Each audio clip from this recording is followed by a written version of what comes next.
사순절 다섯째 주일입니다.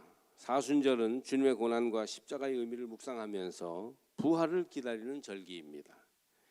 이미 예수님은 2000년 전 공생의 마지막에 부활하셨지만 교회는 종말의 날 나팔소리와 함께 모든 성도가 부활할 것이고, 현재 교회를 다니고 있는 우리 성도는 각자의 생명이 다하면 하나님 나라에서 부활의 생명을 누리며 영생할 것입니다. 그리고 여기에서 더 나아가 교회는 무엇을 믿느냐 하면 죽음 이후에 부활만을 믿는 게 아니라 부활 생명이 현재 지금 여기에 우리의 삶에 충만할 것을 믿는다는 것입니다. 믿는 사람들은 죽음의 지배를 받지 않고 지금 여기에서부터 생명이 약동하는 삶을 살 것이라고 우리 교회는 고백하고 있습니다.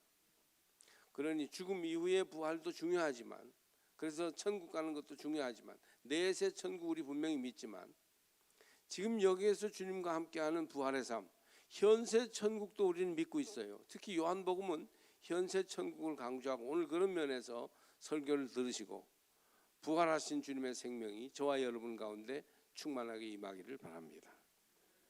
세상 사람들은 사실은 죽음의 지배를 받고 있습니다. 사람은 누구나 죽어요. 그런데 언제 어떻게 죽는지를 알지 못합니다. 우리가 허무하게 죽을 수밖에 없다는 것은 축구 경기로 말하면 지기로 예정된 경기를 뛰는 거나 다름이 없습니다. 열심히 뛰고 이길 것 같아도 결국은 질 거야. 그러면 얼마나 그 축구 경기 하기가 무의미하고 힘이 나지 않겠습니까? 열심히 살지만 갑자기 죽을지도 모르고 병으로 죽을지도 모르며 90, 100년 살다가 죽어도 말년에는 행복하다 그렇게 말하기 어려운 삶을 살아야 할 것입니다. 그런데 누구나 죽는다. 언젠가 죽는다. 그리고 죽음 이후에는 아무것도 없다. 인생이 이것뿐이라면 확실히 죽음이 압도적이고 죽음이 확실한 것이죠. 그래서 죽음에 지배당하는 삶이라고밖에 말할 수 없는 것입니다. 여러분, 우린 죽음에 지배를 당하는 삶이에요. 그러면 허무하고 절망적이다 이렇게 살아야 될까요? 믿는 성도에게는 그러나 부활이 있습니다. 어떻게 부활이 있는 줄 아느냐고요? 예수님이 부활하셨어요. 그리고 모든 믿는 자들이여 내게로 오라 말씀하셨습니다. 그러므로 예수 안에서 우리는 부활이 있음을 믿고 그 소망을 붙들고 있습니다. 솔직히 말해서 우리는 교회를 다니지만 부활을 부인할 수도 있고 시인할 수도 있어요. 우리 가운데는 정말 부활을 믿는 사람이 있는가 하면 그냥 교회 다니지 뭐, 그리고 부활을 믿지 않는 사람이 있을 수도 있어요. 이것이 오늘 설교 주제입니다. 성경에도 부활 교리를 믿으면서도 부활 생명을 인정하지 않는 사람이 있고, 부활 교리나 이론을 잘 몰라도 약동하는 부활 생명을 믿는 사람이 있어요. 한 자리에 있어도 부활의 생명력 안에 사는 사람이 있는가 하면 부활을 확실히 교리적으로만 믿지 확실히 자기 삶에 적용하지 않아서 절망 가운데 사는 사람도 있습니다. 나는 부활을 바로 믿는 사람인가? 오늘 그것을 물어보십시오. 우리는 주님을 의지하여 부활을 믿고 받아들입니다. 요한복음 14장 1절에서 4절, 제자들이 이제 마지막 날 밤에 예수님이 제자들과 만나 설교하실 때의 내용, 그 설교 첫 머리에서 예수님은 부활의 삶으로 우리를 초청하십니다. 너희는 마음에 근심하지 말라. 하나님을 믿으니 또 나를 믿으라. 내 아버지 집에 거할 곳이 많도다. 그렇지 않으면 너희에게 일렀으리라. 내가 너희를 위하여 거처를 예비하면 내가 다시 와서 너희를 내게로 영접하여 나 있는 곳에 너희도 있게 하리라. 내가 어디로 가는지 그 길을 너희가 아느니라.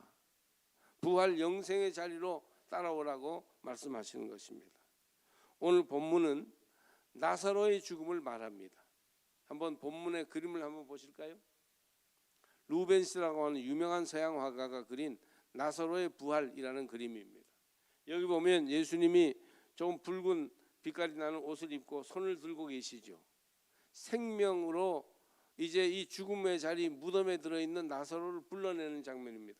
나사로야 나오너라 그렇게 부를 때 배로 동이고 있던 얼굴을 수건으로 덮었던 그 나사로의 얼굴 수건이 벗겨지고 배로 동이었던 그 배가 풀어지면서 이제 생명의 자리 예수 있는 곳으로 나사로가 나오는 그림입니다. 사람들은 깜짝 놀라. 이 어찌한 일인가? 어떻게 이렇게 생명의 역사, 부활의 기적이 나타날 수 있단 말인가 하고 놀라며 바라보는 그런 장면이에요. 39절 오늘 성경을 보면 예수님이 나사로의 무덤 앞에 오셔서 돌을 옮겨 놓으라 하십니다. 나사로의 누이 마르다가 그때 죽은 지가 나흘이 되었다는 사실과 벌써 냄새가 난다는 사실을 예수님께 일깨워 드립니다. 죽은 지 나흘 되었어요. 벌써 냄새가 나는걸요? 여기서 예수님은 하나님께 몇 마디 기도를 드리신 후에 믿으면 영광을 보리라 하지 않았느냐, 유명한 말씀을 하신 뒤에 40절에 하시고, 그리고 크게 외치시죠. 나사로야 나오라, 이렇게 크게 외치십니다. 제가 예전에 감신 다닐 때 독일어 성경 읽기 반에 참여했는데 그때 독일어로 너무 인상 깊었던 기억이 있어요. 라자루스 콤 헤라우스, 그렇게 외치는 건데 정말 훨씬 더 주님이 막 불러 내오는 것 같은 그런 느낌이 드는 구절입니다. 그때 죽은 자가 수족을 배로 동인 채 나오는데 그 얼굴에 수건이 쌓여 있었습니다. 여기 나사로의 부활 사건은 완전히 죽었을 때 일어난 사건입니다. 유대인의 전통에는 사흘까지는 생명의 기운이 일부 남아있다고 보았다고 합니다. 그러나 나흘이 되면 완전히 죽은 것으로 여겼습니다. 또 이미 장례 과정을 다 치러서 수족을 배로 동인 상태였습니다. 마르다 말에 의하면 냄새가 나는 것으로 보아 이미 시신의 부패가 진행되고 있었습니다. 생물학적으로나 의학적으로는 완전히 죽은 것이에요. 그런데 주님은 시체를 향하여 무덤에서 나오라고 외치십니다.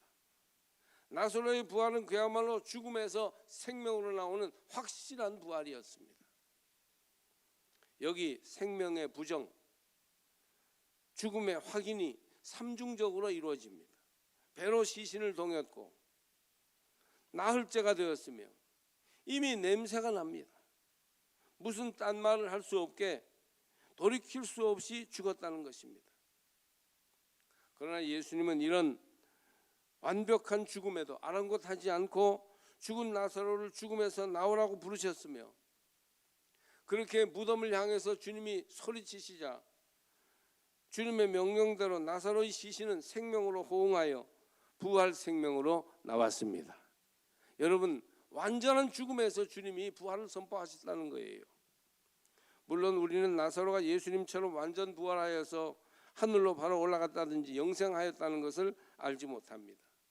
전설에 의하면 나사로는 나이 30에 죽었다가 다시 되살아나서 60살까지 잘 살다가 죽었다고 합니다. 그러나 우리 주님께서 나사로를 죽음에서 일으켜 살게 하셨으므로 나사로는 부활의 예표, 부활을 사람들에게 미리 보여준 사례가 되었고 성도의 부활 신앙에 큰 도움이 되었던 것입니다. 오늘 성경을 보면 요한이 마르다와 마리아를 비교하면서 나사로의 부활에 대한 성도의 믿음을 설명해 주고 있습니다. 무덤 앞에서 마르다는 주여 죽은 지가 나흘이 되었음에 벌써 냄새가 나나이다라고 나사로가 죽었음을 확인해 줍니다. 죽음을 확인해요. 죽을 수밖에 없고 이제 죽었기 때문에 더 이상 살 수 없는 그런 사실을 말합니다. 이보다 좀 앞에서 마르다는 예수님이 베다니에 도착하셨을 때 나가 맞이하면서 이렇게 말씀드립니다. 주께서 여기 계셨더라면 내 오라비가 죽지 아니하였겠나이다. 주님이 계시지 않았기 때문에 이미 죽었다는 말이에요. 그러나 나는 이제라도 주께서 무엇이든지 하나님께 구하시는 것을 하나님이 주실 줄 아나이다. 하나님, 예수님 뭐 좀 해보세요. 예수님이라면 하실 수 있을 거예요. 그때 주님이 이렇게 말씀하시죠. 네 오라비가 다시 살아나리라. 다시 살아날 것이다. 그러니까 마르다가 이렇게 또 대꾸합니다. 마지막 부활 때에는 다시 살아날 줄을 내가 아나이다. 부활하고 마지막 부활 때 살 것은 알아요. 그렇지만 지금은 죽었잖아요. 그렇게 마르다는 주님께 말씀드립니다. 마르다는 이론적으로 교리적으로는 부활 신앙을 가지고 있는데 지금 여기에 부활 생명이 임하여서 죽음의 권세를 물리치고 생명의 역사를 일으킨다는 것은 받아들이지 못했어요. 마르다의 부활신앙은 그냥 형식적인 부활신앙이었지, 교리적인 부활신앙이었지, 자기의 생활 속에서 실질적으로 고백하는 부활신앙이 되지 못했던 거예요. 마르다는 나흘이 지난 그 오라비의 시체를 바라보고 있습니다. 썩어서 악취가 나리라는 것을 생각한 나머지 예수의 약속을 잊어버립니다. 4절을 보면 이 병은 죽을 병이 아니라 하나님의 영광을 위하며 하나님의 아들이 이로 말미암아 영광을 받게 하려 함이라. 하나님의 영광이 임할 것이다. 즉 죽음을 이기고 살아날 것이다. 이렇게 얘기했는데도 불구하고 이 마르다는 그런 믿음을 가지지 못해요. 부활하신 예수님, 생명을 주시는 예수님, 우리의 삶을 변화시키시는 능력과 기적의 주님을 바라보지 못하고 자꾸 죽어있는 시체 나사로만 바라보고 있는 거예요. 마치 베드로가 예수의 부름을 따라 물 위로 걸었을 때 그 발 안에 물결치는 파도를 보고 예수님 바라보고 물 위를 걸어갔어야 되는데 파도를 보고 두려워하여 물 속으로 가라앉아 버리는 것과 같은 것이죠. 만일 마르다가 예수의 약속을 굳게 믿고 그의 영광, 하나님의 영광만을 희망하였다면 그녀는 오라비의 시신 앞에서도 희망을 세워나갈 수 있었을 것입니다. 여러분, 믿음은 이런 것이에요. 우리 앞에 나사로의 시신의 죽음의 현실과 하나님의 영광의 생명의 현실이 있는데 이 둘 중에서 어느 쪽으로 갈 것인가, 어느 쪽을 선택할 것인가는 우리의 믿음의 결과예요.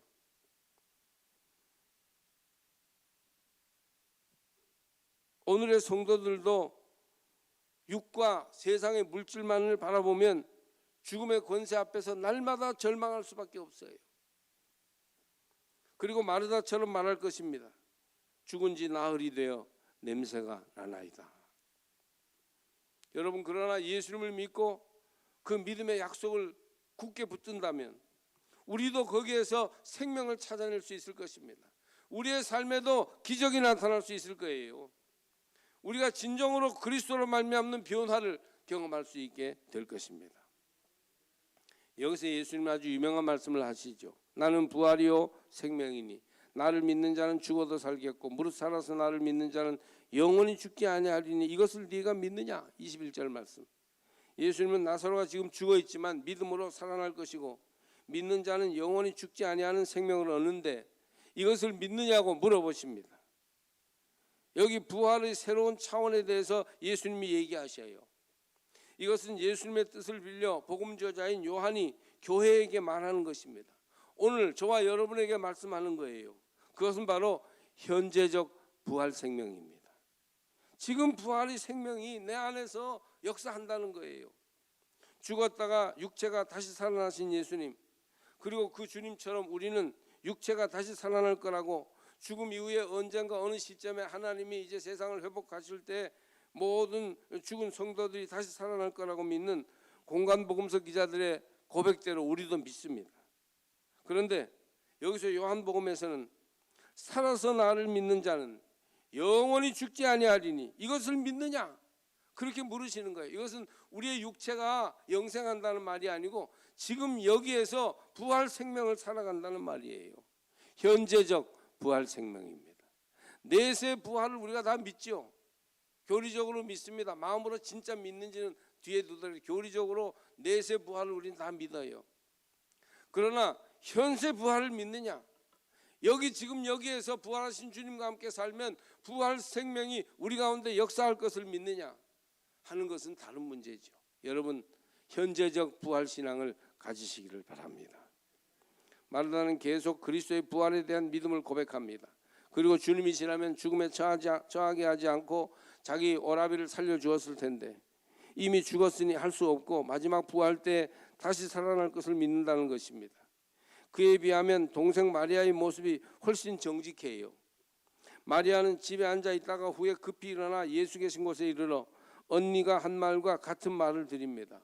주께서 여기 계셨더라면 내 오라버니가 죽지 아니하였겠나이다. 그러나 마리아는 울고 있습니다. 그 죽음의 현실을 받아들이지 못하고 아파하는 것이죠. 그를 어디 두었냐고 예수님이 물으실 때 주여 와서 보옵소서 하였습니다. 34절에 이렇게 마르다도 오빠의 죽음을 슬퍼하고 주님이 계셨더라면 살려주셨을 텐데 하고, 마리아도 그렇게 고백하지만 마르다는 교리적인 부활신앙에 매여서 죽음 이후의 부활만을 얘기하고 있고, 마리아는 그에 비해서 열려있는 자세로 예수님이 하실 일을 기다리고 있는 것이에요. 44절 이제 나사로가 무덤에서 나와 살아난 이후로 이제 마리아는 예수님이 행하시는 생명사역에 앞장서서 동참합니다. 부활 이후에는 마르다는 별로 나오지 않고 45절 이하에 오늘 읽진 않았습니다만 보면 마리아가 바리새인들을 만나 부활에 대해 얘기하고 전파하고 있습니다. 그 죽음 부활 이후에 부활을 전하고 공감하는데 마리아는 앞장서고 있는 것입니다. 40절 말씀을 여러분 기억하십시오. 내 말이 네가 믿으면 하나님의 영광을 보리라 하지 아니하였느냐. 부활에 관한 믿음도 우리가 이런저런 인간의 상식을 핑계하고 부활을 믿지 못하여 실망하고 낙심하지 말고 용기 있게 하나님의 일에 대한 절대 신뢰를 붙든다면 하나님은 우리의 믿음을 보시고 기뻐하시며 반드시 그 영광을 나타내십니다. 생명이 지배하는 삶, 희망과 기쁨과 사랑이 있는 삶을 살게 하신다는 거예요. 아브라함은 하나님의 생명과 약속을 믿고 이삭을 죽이라는 명령에 순종하려고 했어요. 이삭을 죽이라고 하는 명령 그 이후에도 하나님이 뭔가 생명의 역사를 일으켜 주신다는 것을 아브라함은 끝까지 붙들었죠. 그리고 그는 곧 어린 양이 뒤에 준비되어 있음을 발견하고 여호와의 일에 하나님이 예배하십니다. 하나님이 살피십니다. 그렇게 고백하게 되었던 것입니다. 나사로야 나오라. 주님의 말씀을 따라 죽은 나사로가 살아났습니다. 예수님은 죽음을 이기시고 생명을 주시는 주님이시에요. 자신의 부활에서도 생명의 승리를 선포하셨지만 여기 미리 보여주신 부활 사건 나사로의 부활을 통해서 주님이 생명의 주인이심을 보여주십니다. 죽은 자가 수족을 배로 동인 채로 나오는데 그 얼굴은 수건에 쌓였더라. 예수께서 이르시되 풀어놓아 다니게 하라. 44절 말씀이죠. 장엄한 장면이네요. 인간의 숙제인 죽음의 권세가 깨뜨려지고 누이들의 눈물도 군중들의 회의도 사흘 후에는 영이 다시 돌아올 수 없다는 유대인의 속설도 다 사라지고 모든 가슴에 감격과 경탄만이 지배한 순간이었어요. 그래서 나사로의 부활 사건을 통해서 그것을 보던 모든 증인들은 이 우리의 인생이라고 하는 것은 죽음이 지배하는 인생이 아니고 하늘 생명이 지배하는 인생이구나. 이걸 알게 되었다는 사실이에요. 그래서 그 생명의 능력, 생명의 역사로 기뻐하며 희망을 가지며 다른 인생을 살게 되었다는 것이에요. 할렐루야. 기적의 영광을 찬양하기 위하여 유대인들이 할 일은 그들이 친히 자기들 눈으로 본 일을 손으로 만져보는 것이었습니다. 풀어놓아 다니게 하라. 살리는 것은 예수의 일이고 배와 수건을 풀어 다니게 하는 것은 주위 사람들의 일입니다. 그리고 걸어서 집으로 가는 것은 나사로의 일이었어요. 예수께서는 부활의 능력과 기적을 보여주는 이 위대한 일의 주인공이요 주관자이시지만 사람들로 하여금 제각기 조금이라도 그 일을 분담하도록 하시는 것을 기뻐하십니다. 지금도 교회를 통해서 그리스도는 부활의 역사를 계속 이루고 계십니다. 지금도 우리들의 삶에 부활하신 주님과 함께 소망과 기쁨을 가지고 서로 사랑하며 산다면 우리의 삶이 천국같이 변화될 것입니다. 영생을 누리는 삶같이 충만해질 것입니다.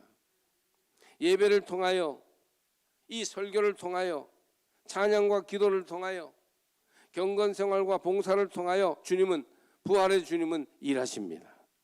죽음이 생명으로 변화되고 그 생명의 역사를 풀어놓아 다니게 하라는 거예요. 지금 부활 생명을 살라는 것이죠. 할렐루야. 교리적으로 죽고 나서 부활이 있냐 없냐 논쟁하지 말고 지금 부활하신 주님과 함께 생명이 지배하는 삶, 하나님이 인도하시는 삶으로 살아가라는 것입니다. 나사로의 부활은 그리스도의 사랑과 능력이 나타난 일이며 이로써 하나님의 영광이 계시된 사건입니다. 그리고 무엇보다 이 세상 마지막 날에 있을 부활의 표본이 되셨습니다. 마지막 날에 그리스도께서 다시 오셔서 일어나라 무덤에서 나오라 부르실 때 그리스도 안에서 죽은 자는 다 이 나사로와 같이 다시 살아날 것입니다. 나사로는 부활하였으나 다시 죽었습니다. 그러나 마지막 날에 모든 성도는 영원한 생명으로 다시 살아나 그리스도와 함께 영원히 왕노릇할 것입니다. 그러니 여러분, 우리가 부활 신앙을 가지고 오늘을 생명의 능력으로 희망의 기쁨으로 하루하루 살아가야 하겠어요. 춘천의 어떤 교회 보면 국민일비어 전면 간증을 가끔 올리는 교회가 있어요. 그 부활 메시지를 듣고 죽음에서 부활로 부르시는 주의 은혜로서 새 생명을 얻어 변화되고 권능의 삶을 살게 되었다는 그런 간증이 많이 나옵니다. 제가 이 설교를 준비하면서 부활의 현재적 역사를 간증하는 그 간증을 한번 소개해 줘야 되겠다. 그래서 찾아봤어요. 마르다처럼 형식적인 믿음에서 부활 생명을 얻는 참 그리스도인들이 다 되기를 바라는 마음에서 이 이야기를 하나 소개합니다. 한 아무개시예요. 거기는 이름이 나와요. 평범한 아이로 어릴 적에 자랐으나 아버지가 얼마나 술을 많이 퍼먹고 술주정을 부리는지 온 가족이 힘들었다고 해요. 아버지는 자주 술에 취해 가족들에게 술주정하고 가끔 음주운전 사고로 문제를 일으키고 결국은 알코올 중독으로 정신병원에까지 입원합니다. 알코올 중독 무서워요. 그런데 어느 날 젊은 시절 아버지 어머니가 주고받은 연애 편지를 보고 이 아무개 씨는 충격을 받습니다. 야, 이렇게 인격이 무너지고 사람 구실을 못하는 아버지가 젊을 때는 이렇게 사랑을 고백하고 다정다감했다니, 나는 사람이 변하니까 절대 속으면 안 되겠다. 나는 이런 불행한 가정에 결혼할 생각이 없다. 그런 다짐을 했답니다. 그런데 정작 나이가 돼서 적극적인 순정남이 구애하니까 남자에게 절대 안 속겠다는 마음을 금방 풀고는 결혼했답니다. 근데 사랑을 계속 표현하는 남편에게 자기는 감성 제로녀가 돼서 아무런 응답, 적극적인 반응을 보이지 않았다고 합니다. 가사와 육아를 전담하는 데다 친정 문제까지 겹쳐서 우울함과 무뚝뚝함이 더 많아졌습니다. 교회는 다녔지만 정말 하나님이 살아계신가 하는 의문만 남았다고 합니다. 그 무렵 부활의 주를 만난 제자들은 죽음 앞에서 기쁘게 순교했다는 얘기를 듣게 됩니다. 자기 신앙은 죽음 앞에서 순교까지 한 사람이 있는데 자기 신앙은 왜 이렇게 냉랭할까 하는 생각을 했습니다. 기자들이 기사를 쓸 때 보고 들은 얘기를 옮겨 적는 것처럼 그렇게 십자가 사건이나 부활도 모두 실제로 일어난 사건들을 목격한 증인들이 기록한 역사라는 말을 듣고 성경을 믿고 부활의 사실을 믿긴 했지만 그러나 확실하게 영접을 못한 채 안타까운 마음으로 지나게 됩니다. 그러다가 어느 날 말씀을 통해서 예수님이 창조주 하나님이시고 죽음에서 부활하신 주님이시라는 사실을 감격적으로 믿게 됩니다. 믿어지게 되었어요. 그런 은혜를 하나님이 강력하게 주었어요. 그러자 그가 너무너무 큰 은혜를 받고 왜요? 왜 그러셨어요? 하고 울면서 그런 말만 계속 되뇌이면서 흐느꼈다고 합니다. 왜요? 왜 그러셨어요? 자기가 예수를 십자가에 매단 자임을 알게 됐어요. 예수를 십자가에 못 박아라 소리 지른 사람이 바로 자기라는 사실을 깨닫게 됩니다. 그런 나를 위해서 목숨까지 내어주고 부활하시어 나의 주인이 되어주신 그 사랑에 굴복하고 예수님을 나의 주인으로 영접하게 됩니다. 끊임없는 염려와 두려움이 한순간에 사라졌고 감성 제로였던 사람이 때마다 감격하여 눈물을 흘리는 감성 충만으로 변화되더라는 거예요. 무슨 감성을 어디다 갖다 부은 것도 아닌데 그렇게 자기의 마음속에 예수의 생명이 임하니까 감성 충만한 사람, 날마다 말씀 듣고 우는 사람이 되었습니다. 부활이 믿어지지 않는다던 아버지는 마지막까지 술을 끊지 못하다가 결국 식도 출혈로 의식을 잃고 중환자실에 들어갑니다. 임종전 마지막까지 청각은 살아있다는 말에 아버지의 영혼만은 구해야 되겠다 생각해서 아버지 귀에 대고 예수님이 아버지 죄를 대신해 죽으셨다고, 3일 만에 부활해서 아버지의 주인이 되어주셨다고, 지금이라도 회개하고 예수님을 믿으면 하늘 생명이 아버지에게 임할 것이라고 그렇게 간절히 복음을 전했어요. 믿어지면 발가락을 움직이라고 했더니 놀랍게도 발가락을 까닥까닥 하면서 눈물을 주르르 흘렸습니다. 분명히 말씀을 듣고 받아들여 구원받은 것이에요. 한 번만 더 하며 확인하고 평생 처음이자 마지막으로 아버지 사랑해요, 아픔도 고통도 슬픔도 없는 천국에서 만나요, 그렇게 고백하면서 기쁜 마음으로 아버지를 보내드렸습니다. 남편은 오랫동안 썬데이 크리스찬이에요. 그냥 교회 가주는 사람이었습니다. 그런데 어느 날 내가 살면서 가장 잘한 일은 아무개 당신과 결혼한 거야 하기에 자기도 당신하고 결혼하는 것이 최고의 선택이에요 하며 꼭 안아주었답니다. 이것은 그 집에는 있을 수 없는 기적이랍니다. 임신한 몸으로 너무 그 복음이 귀하고 그리고 부활하신 주님을 믿고 모두가 생명 얻기를 바라는 마음으로 아파트마다 찾아가서 복음을 전했는데 사람들이 말하기를 어쩌면 당신은 임신 중인데도 얼굴이 해같이 빛나느냐고 칭찬해 주었다고 합니다. 자기가 무슨 좋은 크림을 바른 것도 아닌데 마음이 그렇게 예수 생명으로 가득 차니까 얼굴이 예뻐지더라는 거예요. 요양보호사 교육을 받는데 그것은 전도하기 위해서인 것이죠. 모든 것이 하나님께 영광 돌리는 도구로 거기에 방향을 잡고 가니까 일들이 다 형통하게 잘 되더랍니다. 복음이 감성 제로였던 딱딱한 이 사람의 영혼을 뜨겁게 사랑하는 감성 충만의 새 사람으로 변화시켜 주었습니다. 아이를 셋을 낳고 잘 키우게 되는데 셋째가 늘 우리 엄마 아빠는 지금도 신혼 같아요 라는 말을 들으면서 산다고 합니다.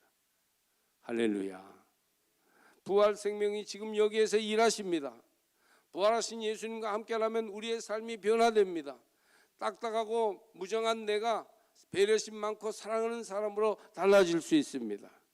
기독교의 복음은 엄숙하고 교리적인 것이 아니라 실제적이고 생활적인 것이에요.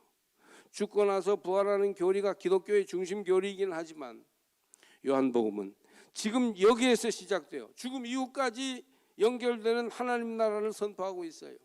예수 생명이 임하면 지금이 천국이다. 어디 가서 천국을 찾느냐. 그렇게 요한복음은 가르쳐주고 있어요. 우리가 예수를 믿는다면 구원 영생을 받은 자로서 지금부터 생활이 달라져 영생을 누려야 합니다. 여러분 가정이 천국 되시기를 축복합니다. 이 부활을 기다리는 계절에 여러분 심령 속에 천국이 임하기를 축복합니다. 기독교의 복음은 바로 그런 것이죠. 나 이제 주님의 새 생명 얻은 몸, 옛 것은 지나고 새 사람이로다. 그 생명 내 마음에 강같이 흐르고 그 사랑 내게서 해같이 빛난다. 영생을 누리며 주 안에 살리라. 오늘도 내일도 주 함께 살리라. 여러분 말이 바뀌어야 해요. 복음은 냉정하고 싸가지 없던 사람이 친절하고 모두를 배려하는 사람으로 바뀌게 합니다. 여러분 안에 복음이 일할 것입니다. 부활의 생명이 역사할 것입니다. 우리 집에 임했던 질병과 정신적인 문제들과 악습이 사라지도록 한 사람 한 사람을 변화시키는 힘이 바로 예수 부활 신앙인 것이에요. 만약 여러분이 예수를 모시고 그 부활하신 주님과 함께 산다면 틀림없이 여러분의 삶은 달라질 것입니다. 부활한 나사로를 풀어놓아 다니게 하라고 주님이 명령하고 계십니다. 주님은 우리를 향하여 지금 말씀하십니다. 부활의 말씀을 풀어놓아 이웃들에게, 친구들에게, 내가 미워하는 사람들에게까지 전해지게 하라. 부활의 생명이 우리 생활에 나타나고 우리 가정에 임하여 부활의 생명이 온 세상을 차츰차츰 바꾸어가는 놀라운 일을 보게 하라. 그렇게 말씀하십니다. 부활하신 예수님의 생명이 지금도 능력을 가지고 기적을 일으키고 있습니다. 그러므로 우리는 이론적이고 교리적으로만 부활을 알 게 아니라 현실적이고 생활적으로 부활을 느끼고 살려야 합니다. 부활을 아는 데에서, 부활을 머리로 인정하는 데에서 한 걸음 더 나아가서 부활을 살아가시기를 바랍니다. 나사로야 나오라! 여기에 자기 이름을 부르면서 죽음의 자리에서 생명의 자리로 나오라고 부르시는 주님의 부름을 들으십시오. 아무개야 나오라! 지금 죽음에서 생명의 자리로 부활 신앙을 가지고 나오라고 주님이 말씀하십니다. 마르다처럼 안 된다고, 죽었다고 말하기를 누가 못할까요? 안 돼요. 죽었어요. 나는 죽음의 지배 아래 살고 있어요. 그렇게 비겁하게 도망가기를 언제까지 하실 것입니까? 이제 우리 가족을 향해서 나오라고 사랑과 믿음을 가지고 선포해야 되고, 저 무덤을 향해서 외치시는 주님을 모시고 부활신앙으로 담대히 나오라고 선포해야 합니다. 아무개야 나와라. 주님이 부활 생명으로 우리의 자녀들을 살려주십니다.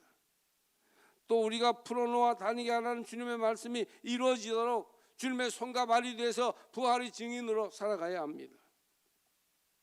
주님은 살리셨고 우리는 모든 두려움과 제약, 어색함과 거리감을 풀어놓아 다니게 해야 합니다.